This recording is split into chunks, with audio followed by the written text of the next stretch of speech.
and morose. He looked more like an imp of darkness than a human being. He went about muttering to himself, or as some hinted, was speaking to the devil, though unseen was ever at his elbow. Now and then he was seen pulling about the bay in his skiff, alone, in dark weather, at the approach of nightfall.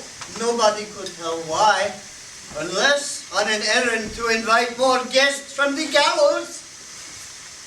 Indeed, it was affirmed that the Wild Goose continued to be a house of entertainment for such guests, and that on stormy nights, the Blue Chamber was occasionally illuminated, and the sounds of diabolical merriment were overheard mingling with the howling of the tempest.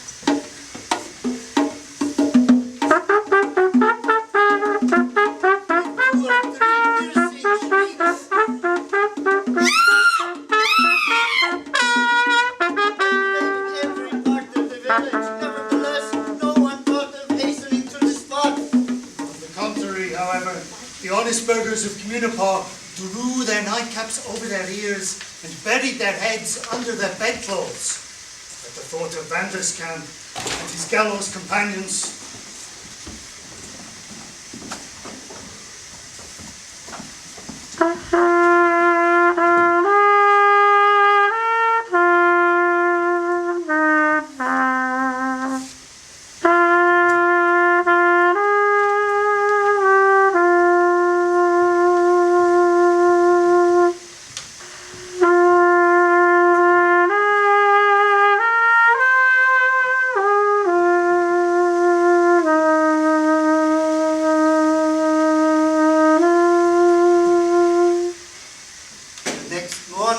Some of the bolder and more curious undertook to reconnoiter. All was quiet and lifeless at the Wild Goose. The door yawned wide open and had evidently been open all night, for the storm had beaten into the house. Gathering more courage from the silence and apparent desertion, he gradually ventured over the threshold. The house had indeed the air of having been possessed by devils. Everything was topsy-turvy. Trunks had been broken open.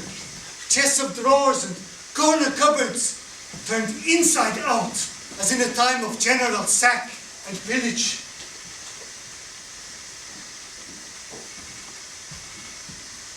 But the most woeful sight was the widow of Janos Vanderskamp, extended a corpse on the floor of the Blue Chambers with the marks of a deadly gripe on the windpipe. All now was conjecture and dismay at Communipaw.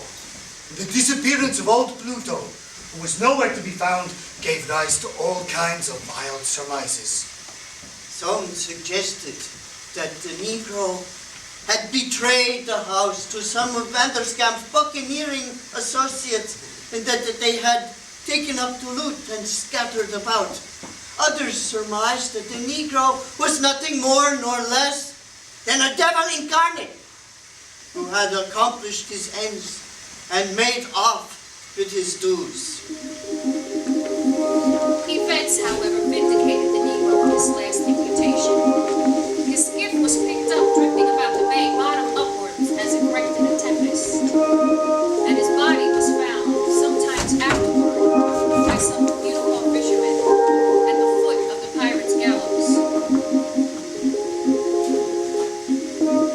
The fishermen shook their heads as they observed that old Pluto had ventured once too often to invite guests from Gibbet Island.